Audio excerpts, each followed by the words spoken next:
Hey, welcome to a new edition of Local Focus. I'm your host, Sebastian Noel. Middle of the football season here on Proview Networks. Be sure to log on to ProviewNetworks.com. You can check out our football schedule, as it were. It's down to the usuals in football. It seems like there's 3 or 4 good teams, and the rest is just, yeah. So we'll return to the hardwood for today's guest, and we'll go a little old school. And I guess we must be getting old if we're calling this guy old school, but Jordan Jones is my guest. Oh. Are we getting old if we're calling you old school?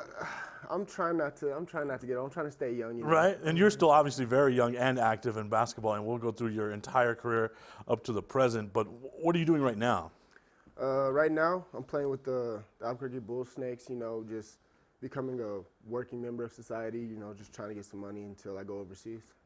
Bull Snakes, pretty competitive. Obviously, it's a nice roster of players now. It's kind of, you know, at the beginning it was a little rough.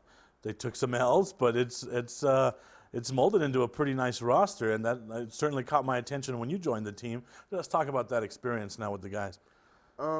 It's not bad. I mean, most of the guys on the team I've played against or played with, so it's just like, you know, going to open gym and seeing everybody, you know, like, oh, let's get a team together and let's just hoop. That's pretty much what it is. So it's not bad. It's nothing new to me.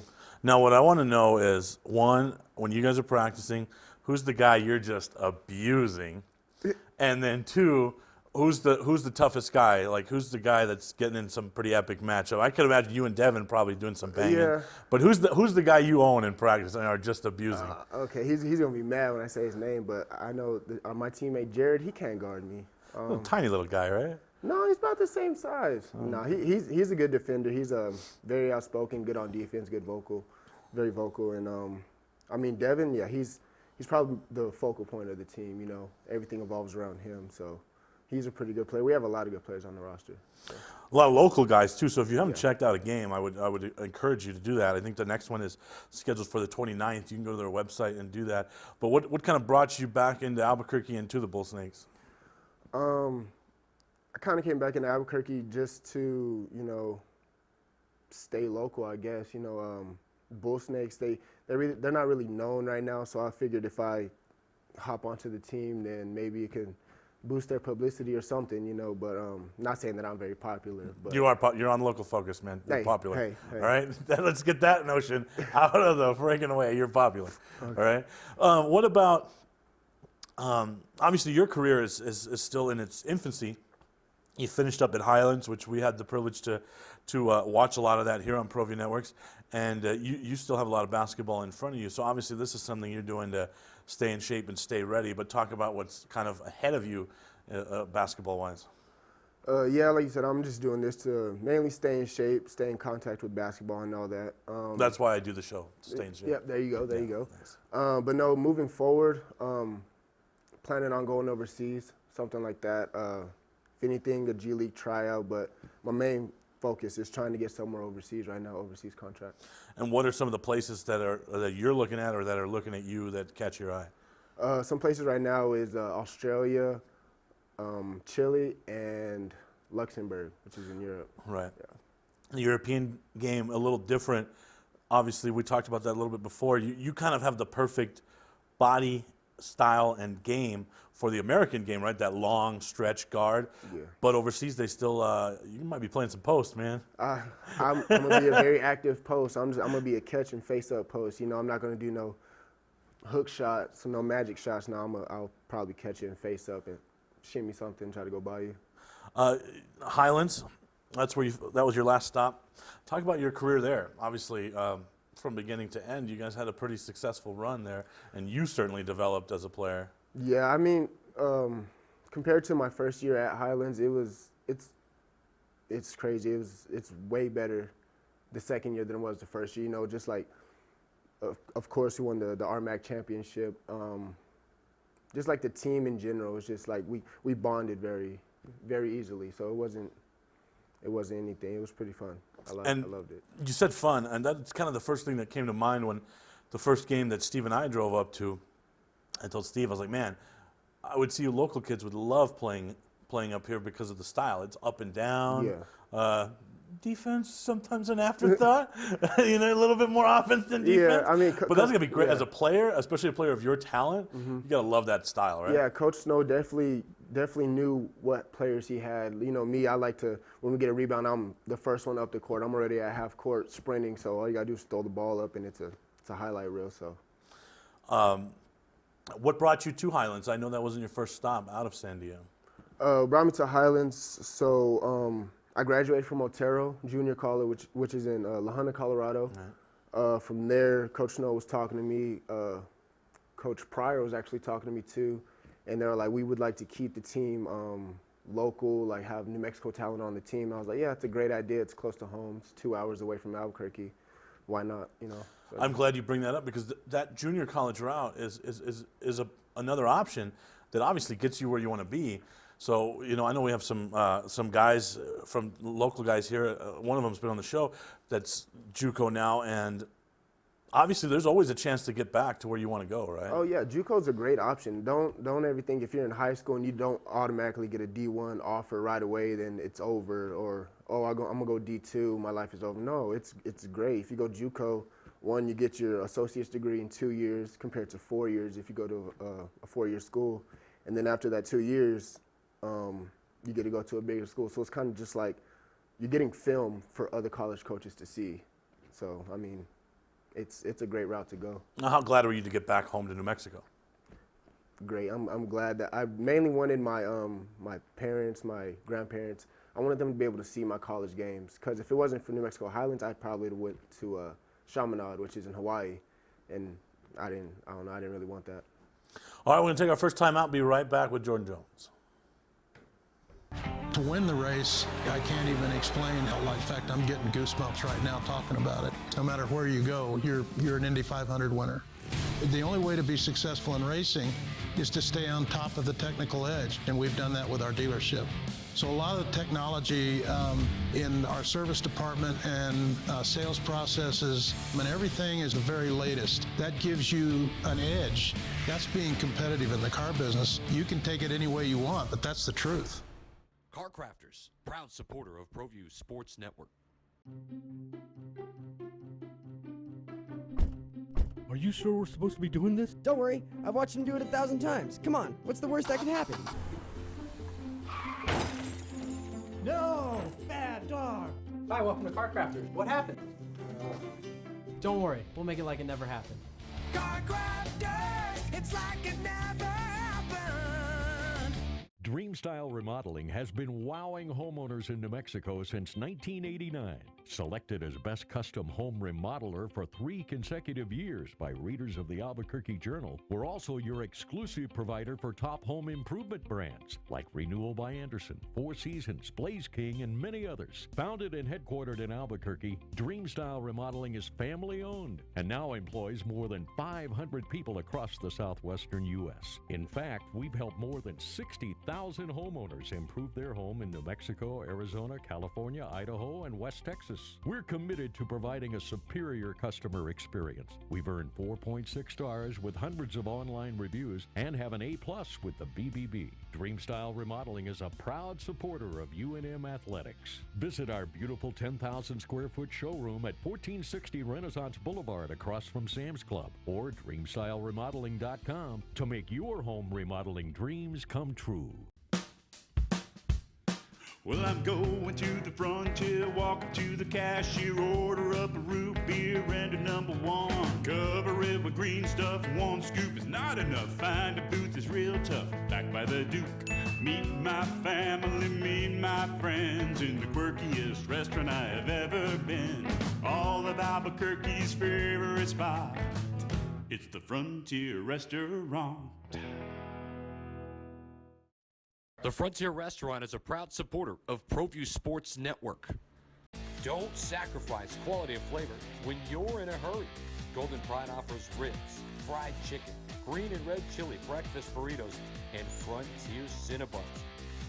4 great locations, or visit us online at goldenprideabq.com. Golden Pride Barbecue Chicken and Ribs, proud supporter of Proview Sports Network.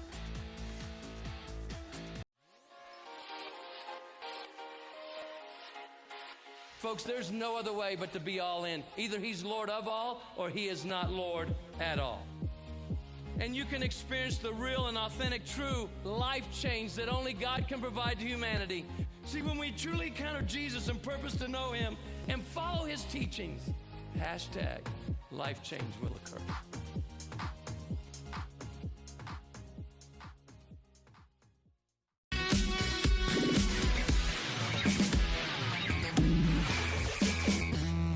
All right, we're back with former Sandia Matador, former Highland Cowboy, Jordan Jones, and also tonight the return of the top 5 list. Well, we haven't done a top 5 list in a long time.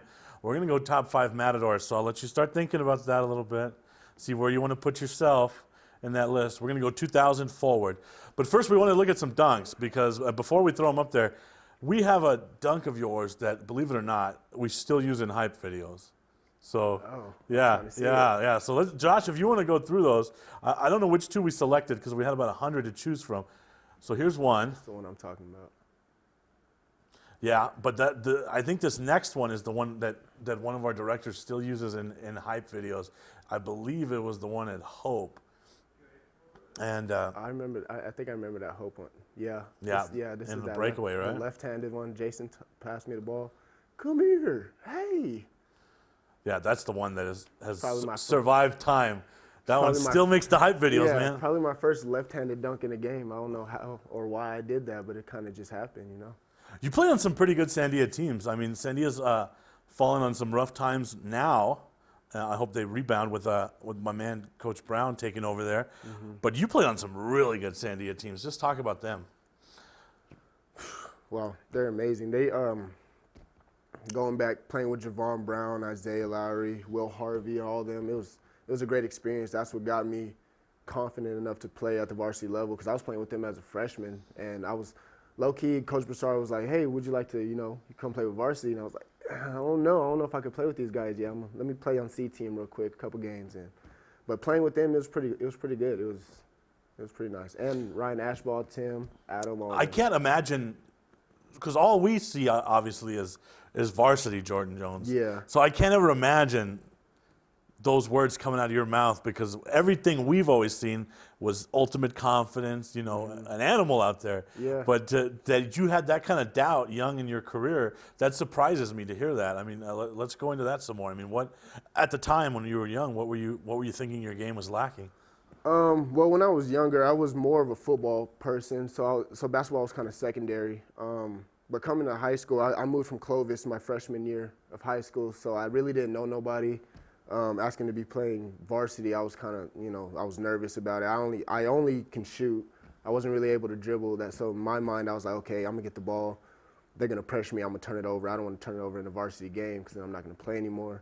So it was just a confidence thing. That's all it really was. And when did that change? When did you gain that confidence? When did you realize you belonged?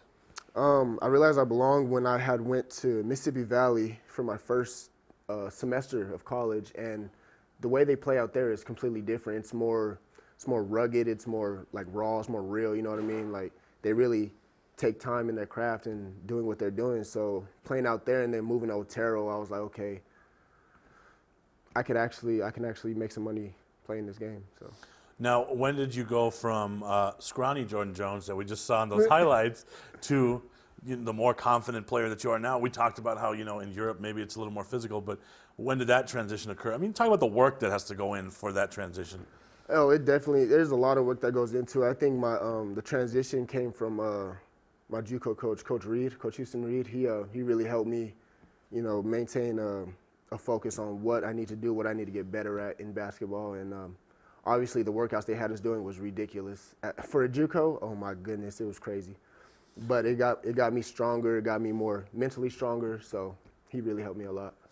So take us through some of that at the JUCO level. I hear from some guys, the biggest difference is JUCO, you really have to have more self-discipline, more self-motivation. The D1 guys a little more pampered, right? Yeah. They have an academic advisor, they have an definitely athletic, anything you need, there's going to be help for you. The JUCO level, you got to be a little bit more self-motivated. Talk about that.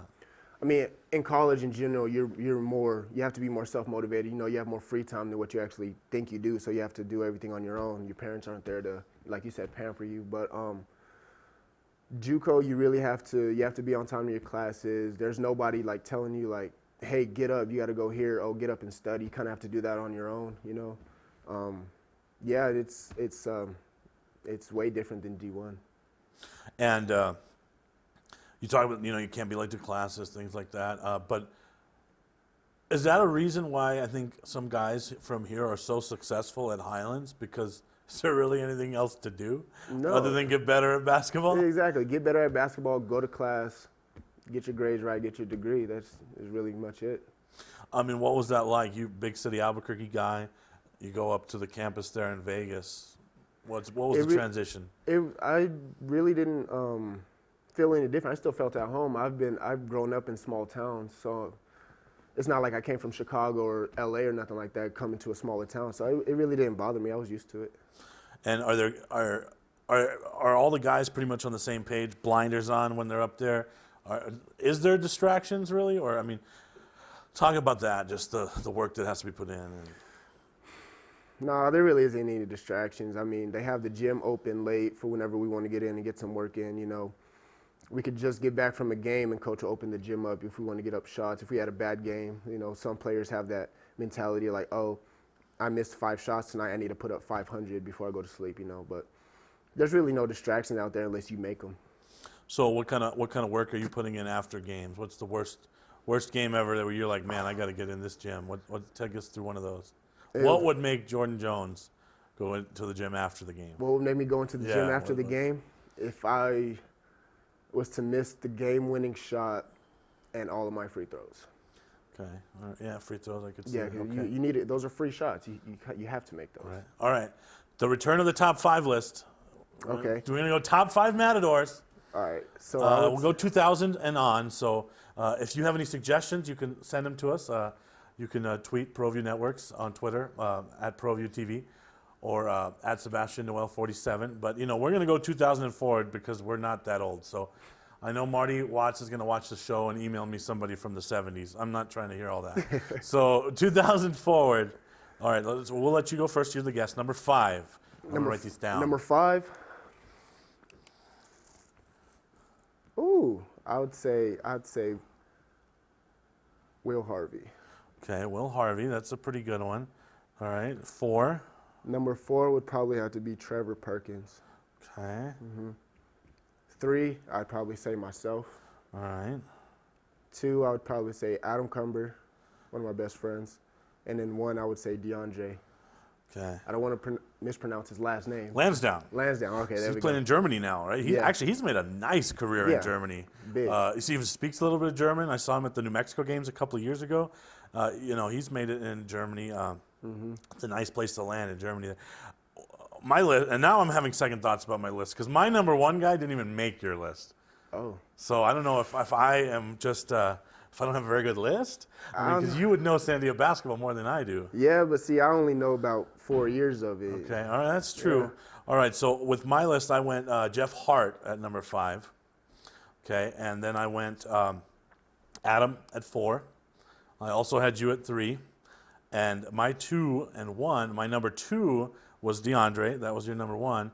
And my number 1 all-time San Diego Matador that didn't even sniff your list was David Canienda. Yeah. So, I mean, which one of those teams would win? Well, there's too many guys on the same team so you could do a one-on-one, but I think my team, I got Canienda handling the point, so I think we could take you guys. See, I don't know. I'd probably have Adam handling the point.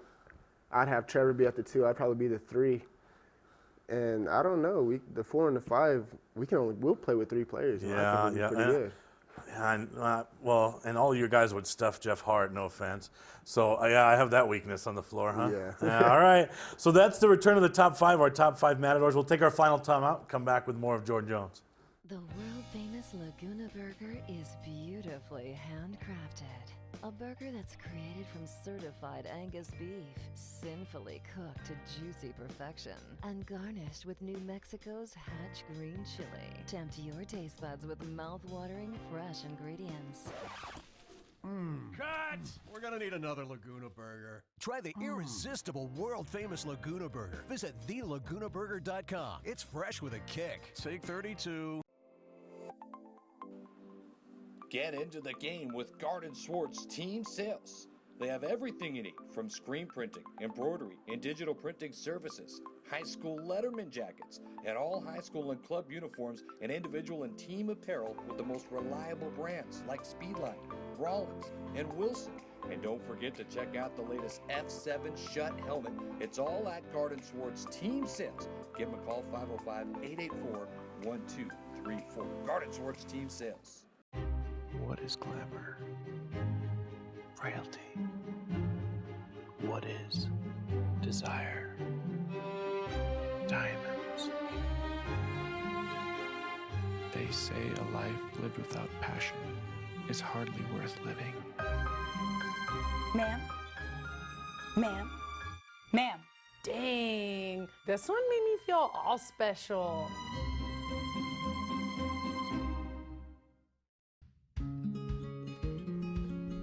Local Union 412. Find a career with benefits, not just a job, at UA Local 412 Training Center.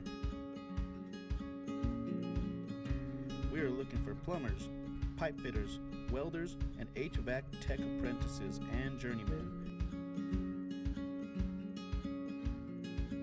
Call 505-256-9257. Local Union 412.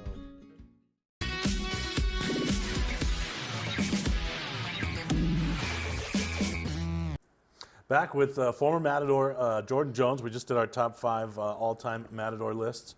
Pretty similar. We both had you right there at 3. Highlight at Sandia of your Sandia career? What would 1 or 2 of your highlights from Sandia be, you think? I would say probably the one that's sticking in my mind right now is when we beat La Cueva. We almost scored 100 points, and we were in the newspaper about it. It's me going for a lay, and you see Bryce Alford in the back not playing defense like always. Like he always did, always. you know. I'm a UCLA fan, so trust me, I know. Yeah. The guy plays the same defense like a traffic cone. Yeah, that's normal. That was a great memory. The crowd was amazing. Our student section was always great whenever we played La Cueva or El Dorado or any other school at that. But yeah, that was a real good memory whenever we scored 96 on them, almost 100. You mentioned it, and that is a huge difference now. I do some Sandia games now, and it is usually in front of a pretty empty gym. And I remember Sandia games were never like that. No, they were always full. Cause I mean, like we had the athletes that we had were way different than the ones that they have now. Yeah, I mean the style was different. You're absolutely right. But I just remember, even as a student at Del Norte going to games, a Sandia game was always one you had circled. It was always one that the gym was full. And I don't think I've been to a Sandia game that's been full in a long time covering Sandia for Proview Networks. Yeah. I mean, is that just a change of the times, or were you guys just the style? It was that fun to watch, you think? Yeah, I think well, generation's different, so but also our style of play was definitely more exciting to watch. We had way more athletes, you know. Highlight that stands out at Otero. I have so many of them. It's not really a highlight. Oh yeah, it is a highlight. So I think we were playing Laramie County, and they inbound the ball full court. We're down by like 2 or 1. Inbound the ball full court. He throws it to me. I jump up and I catch and I pass it to my teammate Javay Robinson. He's at Washington right now. Boom, boom, boom. Dribbles like 3 dribbles and pulls up for the 3-pointer and hits it at the buzzer beater. And we walk off and win that moment. And it was my birthday that day too. So there you go. Yeah. And then obviously the championship, I guess, would have to be the highlight at Highlands, right? Oh, absolutely. That was a moment I've never felt. And what was that like? I mean, you had some absolute heartbreakers at Sandia that Steve and Adam brought up to you upstairs. They gave you the royal welcome. They started talking about games you lost. So you obviously had some heartbreak, but that moment had to be pretty special. Just take us through that. It was crazy. I got to experience it with my brothers, with my family. I call them my family. Just holding the trophy at the end of the game, I felt like Michael Jordan. You know, I put my head on the trophy and everything. It was great. It was amazing. I jumped in the crowd. Never felt that type of energy. Especially we weren't even at home. We were in Golden, Colorado. Our entire baseball team went up there, you know, to support us. We had fans up there. We had our little cheerleaders up there. It was great. We had so much support throughout the whole thing. Let's talk about some of your interests away from the game. Obviously, you have some things you do away from the game. What is that? I like to make music away from the game. I mean, people don't really see me as a music maker. They see me as a hooper or whatever. But I mean, I got some. Well, haven't the two kind of got married hand in hand, right? Yeah. I mean, you see that seems to be pretty prevalent now, especially I know in the league. I know Dame Lillard does a lot of that. Dame Lillard is amazing at it. Victor Oladipo, he sings. He has an album out too. Marcus Bagley from the Sacramento Kings, he raps. He made a diss track to Damian Lillard, but of course Dame is Dame. He made one right back. So I mean, music and sports kind of go hand in hand, like you said. And when did that music thing start for you? I mean, did you always have that kind of itch in high school, or did it start in college? Or? Kind of. Yeah, I was trying to sing more in high school. I would say more of a rapper now. But the inspiration actually came from my little brother. He's an amazing rapper, amazing music artist. Yeah, that's pretty much what how can you follow him, give him a shout out? How can you see some of that? His SoundCloud is GTB Tweezy. If you want to look him up on SoundCloud, or his Instagram is, I'm not sure what it is right now. He changes it all the time, but SoundCloud is GTB capital and then Tweezy, Tweezy. So why do you think that? Why do you think the music and the NBA has kind of flowed together so easily? I just feel like people can relate to music people relate to music how they relate to their favorite sport. You know, like a football junkie, a horse racing junkie, you know, they'll go watch that and they'll feel a certain type of way while they're watching it. But when people listen to music, the music makes them feel a certain type of way, you know, so like you really speak a message into whatever type of music you're making. Lastly, we only have a couple minutes left. I want to go back to your post-high school, the transition from high school to college. What did that look like for you? What did the recruiting process look like? You know, we have a lot of current athletes that watch. So what did that look like? How did you narrow down your choices? I mean, what was going through your mind at the time? What kind of support system did you have in place? I had a lot of support. My support was mainly from my family, my grandparents, my dad, my mom, my stepmom, all that. I would say the process is like I said, if you don't get a D1 offer right away, don't be down on it. If you get a JUCO offer, if you get a D2, D3 offer, go ahead and take it, because you can eventually go up to D1, you know. It's just like going overseas for the first time as a rookie. Not a lot of teams are gonna be interested in you because you don't have any film for them to watch, like overseas film, you know what I'm saying? So going to a JUCO, you'll just get film from there. They'll move it to the D1 school, and then so they have more film to watch on you, so they can see if you fit their system the best. But the transition, I don't know, it's just be yourself, I guess, and I just went with the flow and landed me where I needed to be.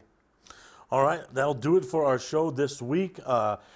Certainly keep us updated, man, where you land. We'd love to have you back when you do sign and talk about that some more.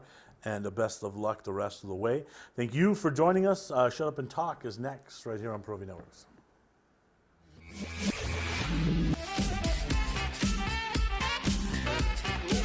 I didn't even shout out my own stuff.